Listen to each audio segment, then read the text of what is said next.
Hey guys, welcome back to another episode of Sweden or Bust. I sounded like the creepy dude from Family Guy then. Let's try that again. Hey guys, welcome back to Sweden or Bust. I'm going to leave that in though, just because. Right, so, we're going to dive straight in.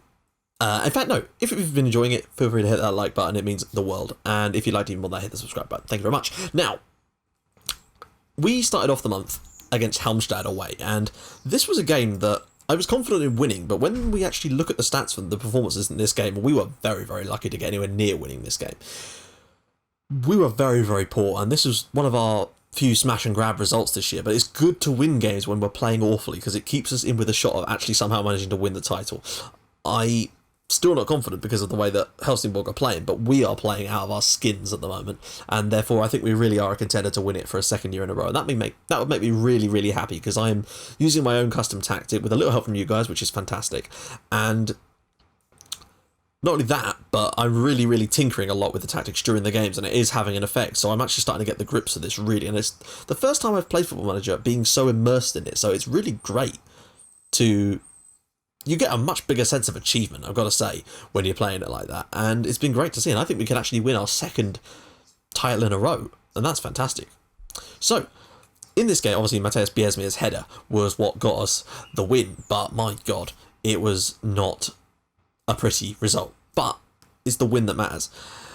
Unfortunately, with that being said, this happened. I don't have the words. I do not have the words.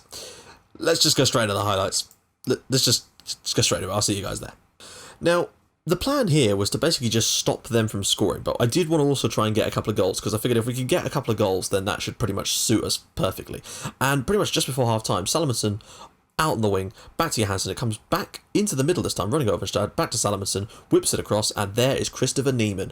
And when he put us 2-1 up there on aggregate, I thought, right, this is our moment now. And I made a little error, potentially, with dropping a little bit deeper in the second half, just to try and protect that 1-0 lead, because I figured if we won 1-0, it's a lot better and there's a lot less hassle.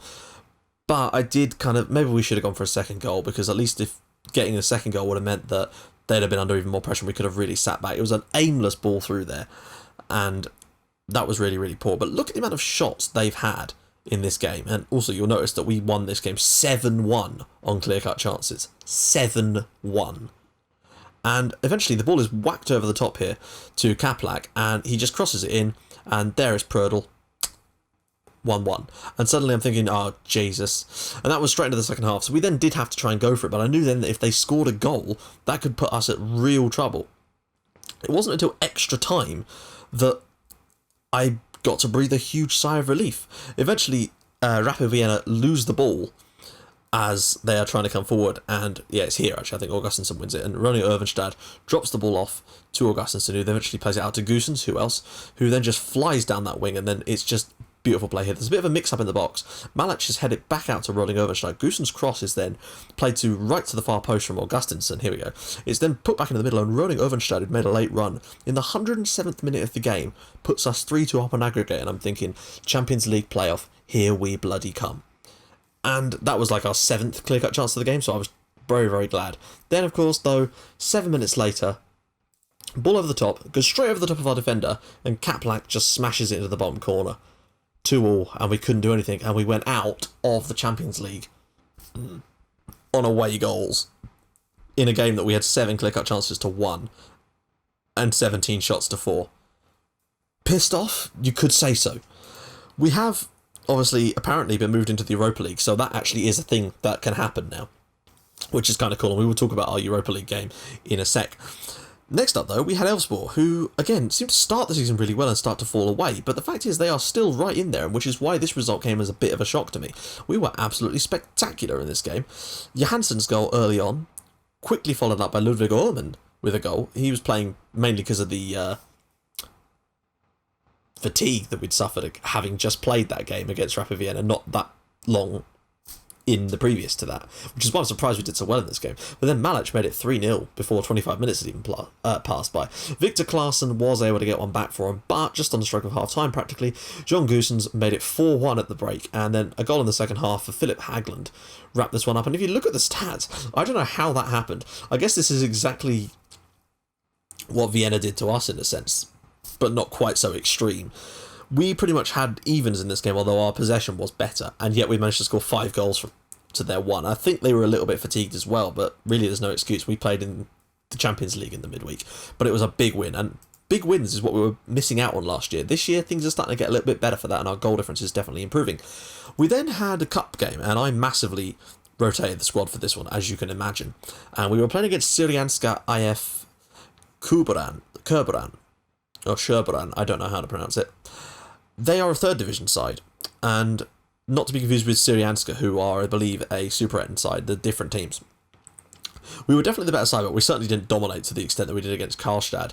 Thankfully, goals from Engvall and Gustafsson were able to give us the benefit of the doubt, basically, but they actually had more clear-cut chances in this game than we did. That's what I'm saying here. All 3 of their shots on target were clear-cut chances. We only had 2, and those were the 2 goals, so it was a bit of a lucky win for us in a sense. Mahmoud Aid got them the goal as more of a consolation than anything else, though, so that's understandable. We are through to the Super Cup and the next round of the Super Cup, which of course won't be till next season, if there is going to be a next season.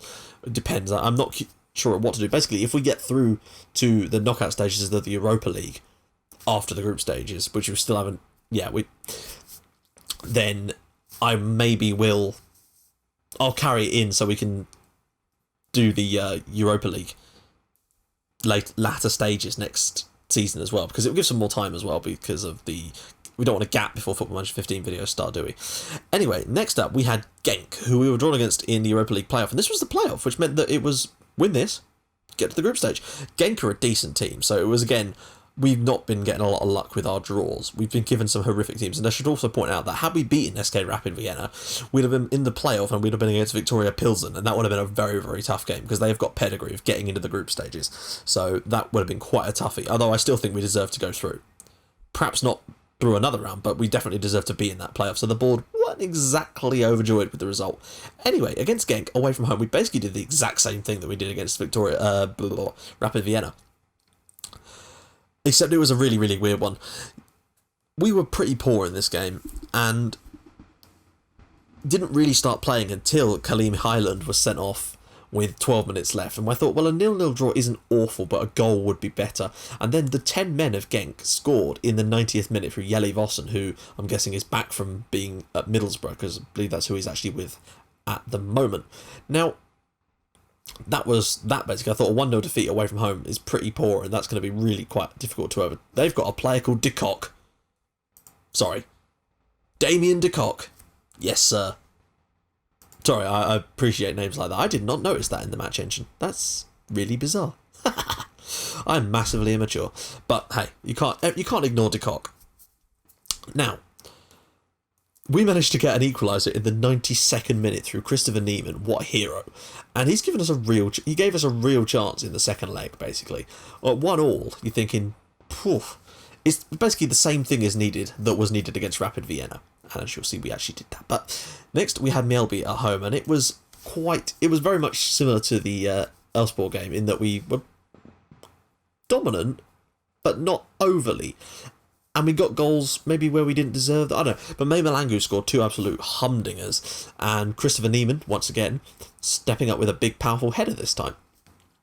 Patrick Ingelsten was able to get one back from Mjällby. He's a thorn in my side. He's the bastard that scored the goal the last time we lost a game. That horrific long ranger that went straight over our goalkeeper's head. That is genuinely the last time that we lost a game.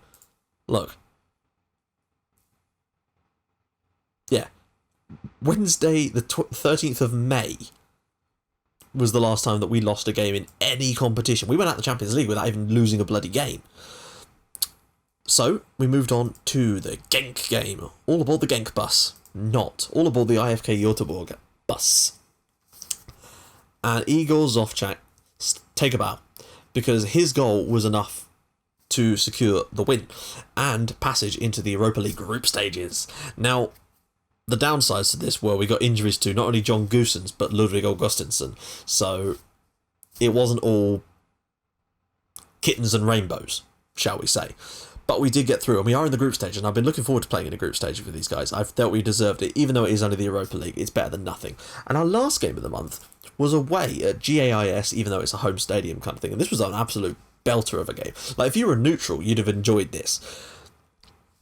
And And I would have shown the highlights of this one, but obviously we had the important game against Rapid Vienna, and I just wanted to show you my anger, if nothing else.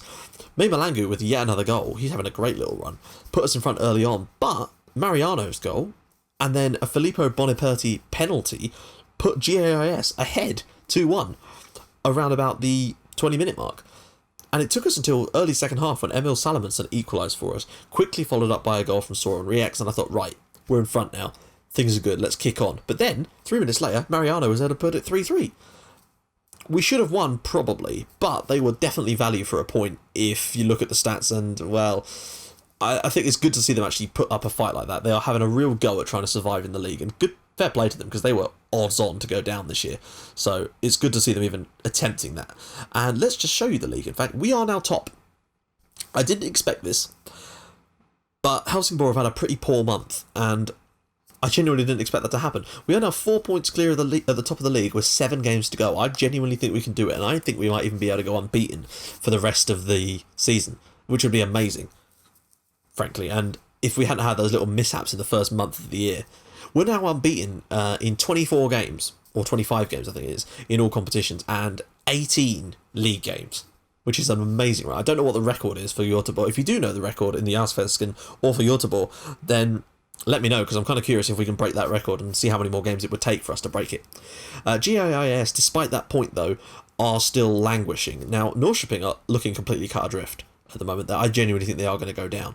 GAIS and Halmstad, Mjällby, Degerfors, Örebro, pretty much those guys, maybe even Brommapojkarna could go down. Häcken are pretty much clear of that, and Malmo, well, what are they doing down there? It's insane to see them down there. It's good to see AIK coming back up a little bit though, but it is basically between us and Helsingborg for the title this year. I just want to have a look at the Super 8 and see how the teams that got relegated last year have been doing. Well, who was it? Gefle went down. They're right in the battle to go back up, and it was Falkenberg. Bloody hell. Falkenberg are in a dangerous situation where they could actually be getting back-to-back relegations here at this rate. They could be heading down into a regional division at this rate. You'll see that Usikten are here, and the reason I highlighted in blue is because we have actually got them as a feeder club. Now, however, they're pretty awful. It looks like Hammarby are having a good year though, so that's kind of interesting. Hammarby have been around the top flight for quite a while though, haven't they? Correct me if I'm wrong.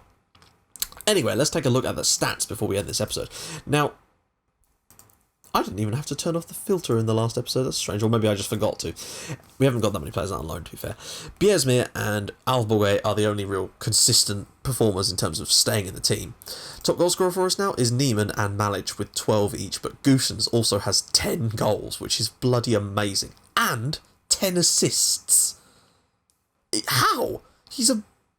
Considering how few games he's played. Oh, actually, I suppose when you look at how few games the strikers have played, Niemann has got 12 in 12 starts. He is a phenomenal player.